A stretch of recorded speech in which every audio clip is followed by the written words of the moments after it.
On my 30th birthday, my mother said, "Everything started going wrong the day you were born." She said it while cutting my birthday cake in front of my wife and kids, like it was just another family story. "Before you came along, I had a perfect life, good job, nice apartment.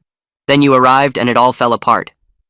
My 8-year-old daughter looked confused and my wife grabbed her hand, but my mother kept going. "Lost my job because of maternity complications. Had to move back in with my parents.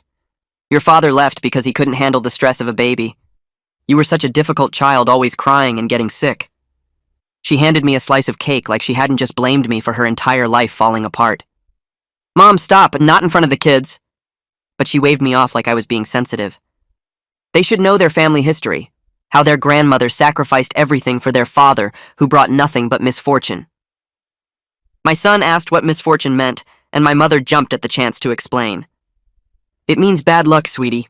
Like when your dad was 5 and I was finally going to get married again, but he got pneumonia the week before the wedding, and my fiancé said he couldn't handle a sick stepchild and left."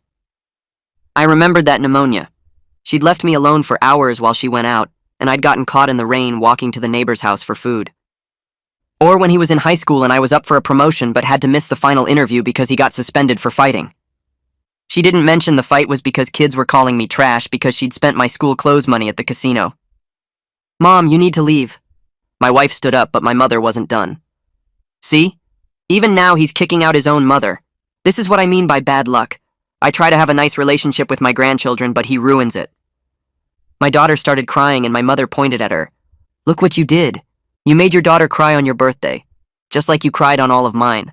That's when something clicked in my brain. "Wait, what do you mean I cried on all your birthdays?" She rolled her eyes. "You always got sick or hurt on my birthday, every single year. Food poisoning, broken bones, emergency room visits. Never once could I just enjoy my day." But I remembered those birthdays differently. "You mean like when I was 7 and got food poisoning because you left the potato salad out all day in the heat?" She glared at me. It wasn't that hot. My wife pulled out her phone and started looking something up. "Or when I broke my arm because you were drunk and told me to get your purse from the car and I fell down the stairs in the dark." My mother's face got red. "I wasn't drunk. I'd had a few birthday drinks like any adult." My wife showed me her phone. She'd found my old medical records online through the patient portal I'd given her access to. "These aren't accidents. These are neglect." She scrolled through years of emergency room visits. Dehydration, malnutrition, untreated infections, broken bones with delays in treatment. My mother stood up, knocking over her coffee. "How dare you? I did my best with an unlucky child." But my wife kept reading. "Doctor's note here says child reported mother was at boyfriend's house when injury occurred. Another one says the child was home alone for approximately 6 hours." My mother grabbed her purse. "I don't have to listen to this, and I'm the victim here. My whole life was derailed by having a child." That's when my quiet 10-year-old son spoke up. "Grandma, if you didn't want a kid, why did you have one?" She spun around to face him. "I didn't have a choice, and it was different back then." But I knew that was a lie, too. "Yes, you did. Dad told me before he died. He said you got pregnant on purpose because your parents were going to cut you off financially if you didn't settle down. You thought a baby would get you money." She laughed, but it was bitter. "Your father was a liar. Just another way you brought bad luck. If you hadn't been born, I never would have met him." My wife stood up and walked to the door and opened it. "Get out. Don't come back. Don't call. Don't write. If you try to contact our children, I'll file a restraining order with these medical records as evidence of child abuse." My mother looked at me, waiting for me to defend her. I didn't say anything. The silence stretched out between us while my mother's face changed from waiting to angry. Her mouth got tight and her eyes went hard. She grabbed her purse off the coffee table and knocked over what was left of her coffee. The brown liquid spread across the table, but she didn't even look at it. She turned toward the door and started yelling that I was an ungrateful son who would regret choosing my wife over my own mother. Her voice got louder with each word. My wife walked past her and turned the deadbolt with a quiet click. My mother yanked the door open so hard it bounced against the wall. She stomped down the front steps, still yelling about how I'd turned my back on family. The door slammed and I heard her car start in the driveway. My legs stopped working and I dropped onto the couch. My whole body started shaking. 30 years of being told I was the problem fought against this weird feeling of relief in my chest. My hands were trembling and I couldn't make them stop. My daughter climbed into my lap and wrapped her small arms around my neck. She asked if Grandma was mad at us. Her voice was so small and scared, I had to swallow hard before I could answer. I told her that sometimes grown-ups say mean things when they're upset, but it wasn't her fault. None of this was her fault. My son sat down next to us on the couch. He leaned against my shoulder and said he didn't think Grandma was very nice to me when I was little. Something broke open in my chest when he said that. This 10-year-old kid could see what I'd spent my whole life making excuses for. My wife sat on my other side and put her hand on my knee. She suggested we have ice cream and watch a movie. We could make a new memory to replace the ruined birthday. My daughter perked up a little and asked if we could watch the cartoon about the talking cars. My son said that was a baby movie, but he'd watch it anyway. We moved to the family room and my wife brought out the ice cream while I found the movie. The kids curled up on either side of me, and we ate ice cream straight from the container with 3 spoons. That night, after the kids finally fell asleep, I found my wife at the kitchen table with her laptop open. She'd pulled up more of my medical records through the patient portal. She scrolled through page after page, and I watched over her shoulder. Every single emergency room visit had notes about delays in getting treatment. One doctor wrote that my explanation for a burn didn't match the injury pattern. Another noted that I appeared underweight and possibly malnourished. A nurse had documented that I was brought in for dehydration after being left home alone on a hot day. The pattern was right there in black and white. I sat down hard in the chair next to her. I remembered being so hungry in 3rd grade that I stole a sandwich from Tommy Smith's lunchbox. When the teacher called my mother, she told them I was a liar who made up stories for attention. I remembered the shame of being called a thief in front of the whole class. My mother never admitted she'd spent the grocery money at the casino that week. My phone started buzzing the next morning. Text after text from my mother. The first one said I'd broken her heart. The second said I was poisoning my children against her. The third said she'd sacrificed everything for me, and this was how I repaid her. I put the phone face down on the counter, but it kept buzzing. Over the next week, the messages kept coming. Some were angry. She called me selfish and cruel. Some tried to make me feel guilty. She said she was crying herself to sleep every night. She said she'd given up her whole life for me. I didn't respond to any of them, but each one made my stomach hurt. That old familiar guilt told me I was being mean to her, that I should apologize and make things right. My wife showed me her phone one morning while we were having coffee. She'd found my mother's social media posts. My mother had written a long post about how I'd cut her off from her grandchildren without any explanation. She painted herself as a heartbroken grandmother who just wanted to love her family. Several of her friends had commented with sympathy. My Aunt Hannah wrote that ungrateful children were the worst kind of heartbreak. Someone else said my mother deserved better. My wife took screenshots of everything. She opened a folder on her computer labeled Documentation and saved all the images there. The look on her face told me she was getting ready for something bigger than I understood yet. 2 weeks after the birthday party, my daughter's teacher called. She said my daughter was having trouble paying attention in class and seemed worried all the time. That same afternoon, my son's school counselor reached out. My son had gotten into an argument with another kid who said family was the most important thing. My son had yelled that some family members were mean and you didn't have to be nice to mean people. The counselor wanted to talk about what was going on at home. My wife and I sat at the kitchen table that night and scheduled appointments with the school counselor for both kids. We needed to help them work through what happened with their grandmother. My Aunt Hannah called 3 days later. She asked if we could meet for coffee because she wanted to hear my side of the story. I didn't trust it, but I agreed to meet her at a coffee shop halfway between our houses. When I walked in, she was already sitting at a corner table. She looked tired and uncomfortable. She kept twisting her napkin in her hands. She admitted that my mother had always been hard to deal with, but the medical records my wife mentioned had made her think about some things she saw when I was growing up, things she'd ignored or made excuses for. Hannah pulled out a folder from her purse. She told me that my mother borrowed $15,000 from her 5 years ago. My mother said it was for my medical emergency. She said I needed surgery and didn't have insurance. Hannah showed me the loan agreement with my mother's signature. But I was never sick that year. I'd never needed surgery. My mother had used my name to get money from family. My wife pulled out her phone and took pictures of the loan agreement. She added them to her documentation folder when we got home.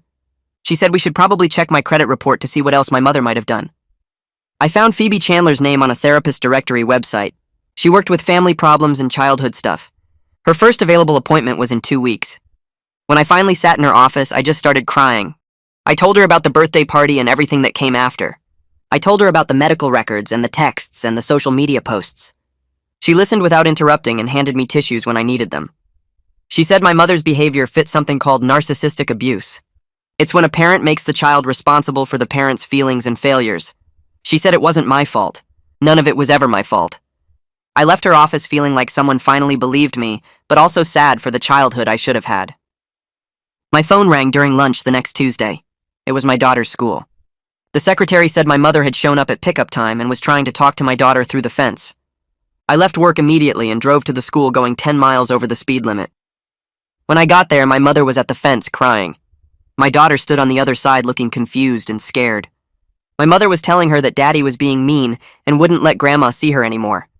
My daughter's teacher stood next to her with a hand on her shoulder. I walked up and my mother turned to me with tears running down her face. She reached through the fence toward my daughter. I stepped between them and told my mother to leave.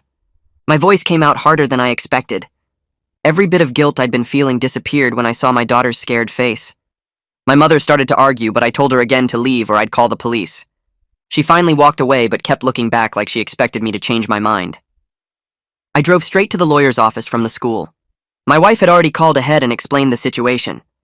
The receptionist led me to a small meeting room where a woman in her 40s sat with my wife's documentation folder spread across the table. She introduced herself and asked me to walk through everything that happened. I started with the birthday party, and my voice shook when I described my mother blaming me for ruining her life in front of my kids. The lawyer took notes and didn't interrupt. When I got to the part about my mother showing up at the school, she stopped writing and looked up at me.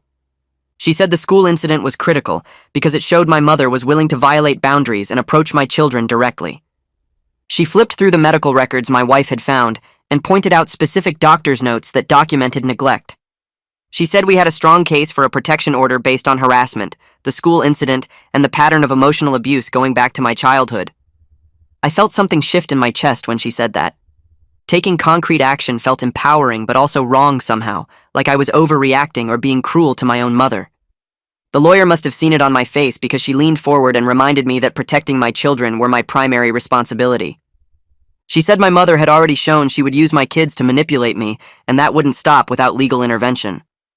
We scheduled the restraining order hearing for 3 weeks out, and I signed the paperwork with hands that wouldn't stop shaking.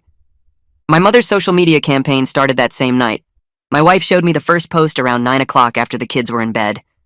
My mother had posted a photo of me as a toddler sitting on her lap at Christmas. The caption said she missed her baby boy and didn't understand why he'd turned against her after everything she sacrificed. Within an hour, the post had 20 comments from her friends saying how sad it was when children forget what their parents did for them. The next morning, there were 3 more posts. One showed me at my high school graduation with a caption about how proud she was that day before I changed.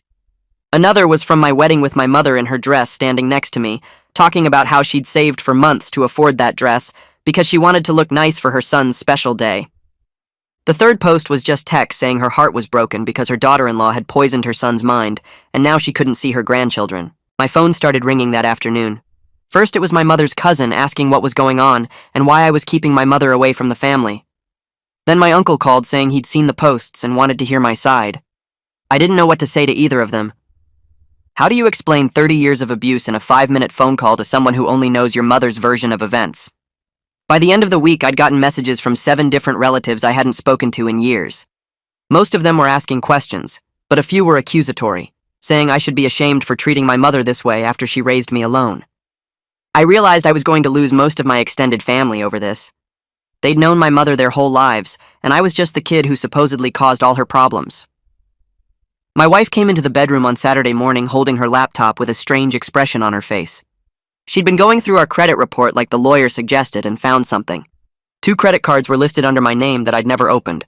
Both were opened when I was 17, and both had been sent to collections years ago for non-payment. The balances were over $8,000 combined. My wife showed me the account details and the addresses matched places my mother had lived. I felt sick looking at the screen. My mother had opened credit cards in my name when I was still in high school and destroyed my credit score before I even knew what credit was.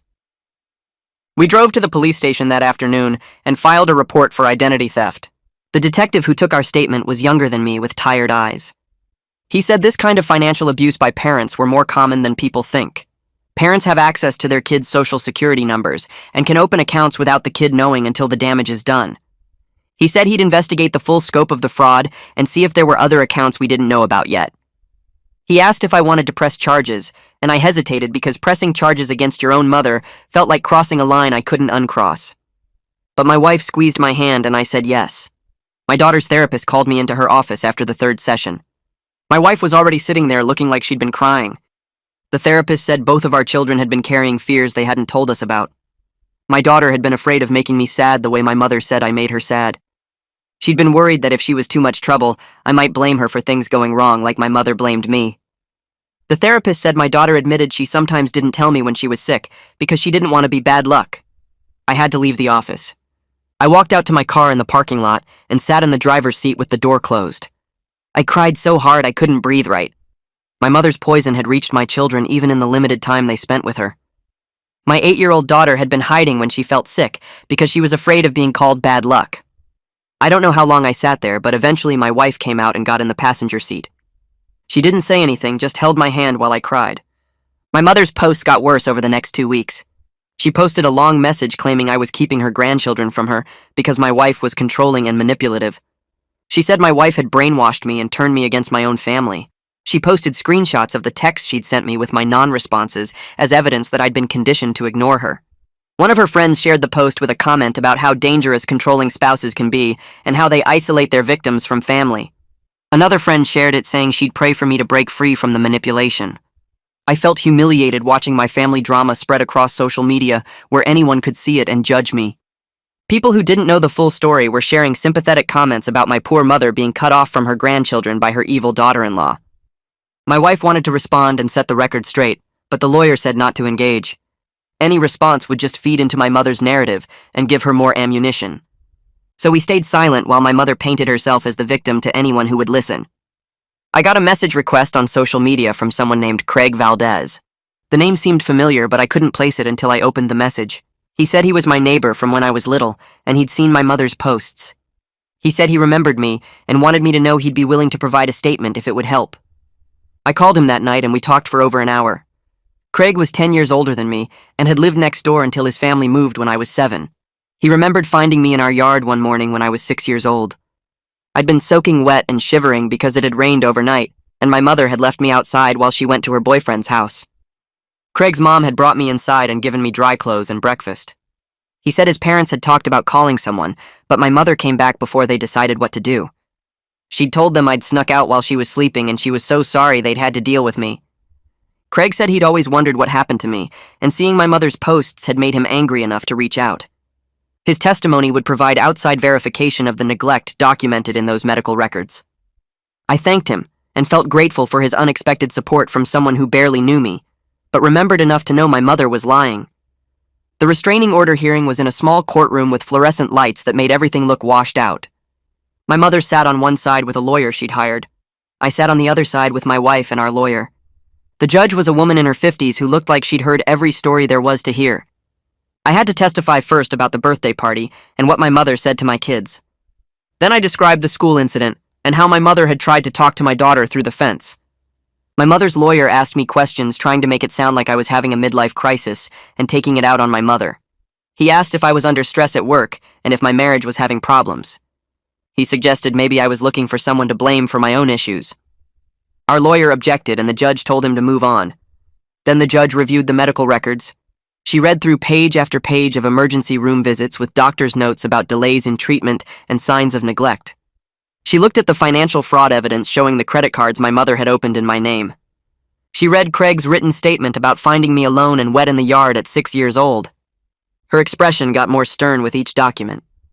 When she finished reading, she asked my mother's lawyer if he had anything to add. He tried to argue that these were old incidents being taken out of context, but the judge cut him off. She granted a temporary restraining order requiring my mother to stay at least 500 feet away from me, my wife, my children, and our home. She scheduled a hearing for a permanent restraining order in 3 months. My mother started crying and saying this wasn't fair, but the judge was already standing up to leave. 2 days later, I found a letter in my mailbox. It was handwritten on lined paper in my mother's handwriting. She said she was dying of cancer and didn't have much time left. She said she wanted to reconcile before it was too late and make peace with me and meet her grandchildren one last time. She said the doctors had given her 6 months and she didn't want to die with this distance between us. My hand started shaking when I read it. Every instinct I had was screaming that I needed to call her and fix this before she died. I showed my wife and she looked at the letter for a long time without saying anything. Then she pulled out her phone and called my mother's doctor's office. She told them she was calling about a family member's cancer diagnosis and needed to verify information for insurance purposes. The receptionist put her on hold and came back 5 minutes later. There was no cancer diagnosis in my mother's file. My mother had been to the doctor 3 weeks ago for a regular checkup, and everything was fine. The fake terminal illness was just another manipulation tactic. My wife hung up and I felt anger replace the panic. I'd almost fallen for it. I'd almost broken the restraining order and put my kids at risk because my mother lied about dying.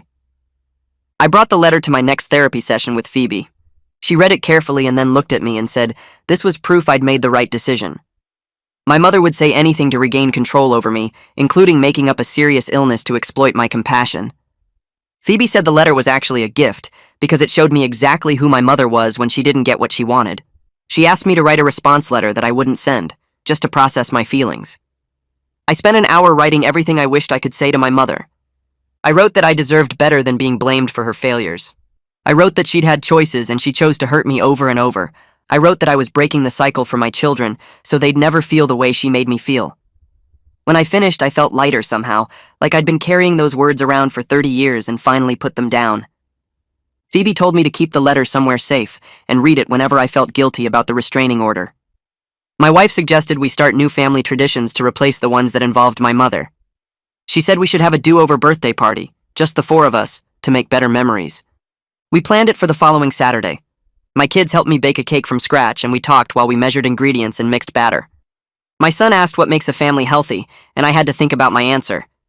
I told him healthy families don't blame each other for their problems. They support each other when things go wrong instead of making it worse. My daughter asked if we were a healthy family now, and I said we were working on it. We were learning together how to be the family we deserved. The cake came out lopsided and the frosting was messy, but my kids were proud of it. We ate dinner together and then cake and ice cream. My son said family means people who don't blame you for their problems. I realized my kids were learning boundaries I never had growing up.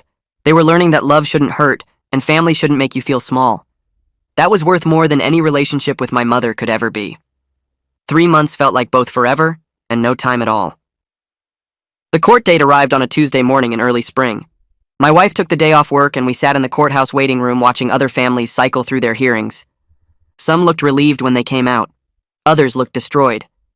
I kept checking my phone even though I knew my mother couldn't contact me anymore. The bailiff called my name and we walked into the courtroom. My mother sat at the defendant's table with her lawyer, a tired-looking man in a wrinkled suit. She looked smaller than I remembered, older somehow, but her eyes still had that sharp, angry look when she saw me. The judge reviewed the evidence my wife had compiled, the medical records, the financial fraud charges, the fake cancer letter, the incident at the school, my mother's social media posts, the witness statement from my childhood neighbor, the police report about the identity theft. It took 20 minutes to go through everything and my mother's lawyer barely said anything in her defense. The judge asked my mother if she had anything to say for herself.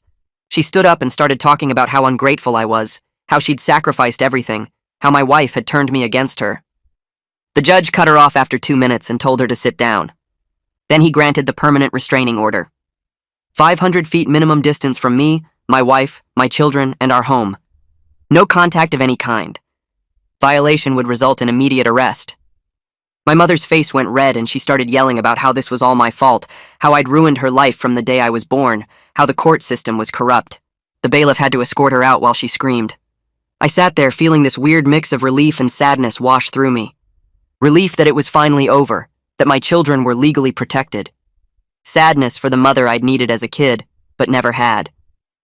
My wife squeezed my hand, and we left through a different exit to avoid running into my mother in the parking lot. The detective called me 2 weeks later with the results of his financial investigation. My mother had opened 7 different accounts in my name over the past 15 years. Credit cards, store accounts, a personal loan, even a car loan that defaulted 3 years ago. The total came to just over $30,000 in fraudulent debt. She'd been using my social security number since I turned 18, opening accounts and maxing them out, then moving on to the next one when they went to collections. The detective said they had enough evidence to charge her with identity theft and fraud. Multiple felonies that could mean serious prison time if she was convicted. I met with a credit repair specialist that my lawyer recommended. She walked me through the process of disputing each fraudulent account with the credit bureaus. It would take months, maybe over a year, to get everything cleaned up and off my credit report. But she said my score would eventually recover once we proved the accounts weren't mine. I filed affidavits with each creditor explaining the identity theft and providing copies of the police report. Some companies were helpful. Others made it difficult, demanding more proof, threatening to sue me for the debt. My wife handled most of the phone calls because I'd start shaking whenever I had to explain what my mother had done. 6 months after that birthday party, things felt different in our house. Lighter somehow, like we'd all been holding our breath for years and could finally exhale. My daughter stopped having nightmares about making people sad. My son stopped asking if he was bad luck. We started having family therapy sessions with a counselor who specialized in helping kids process toxic family dynamics.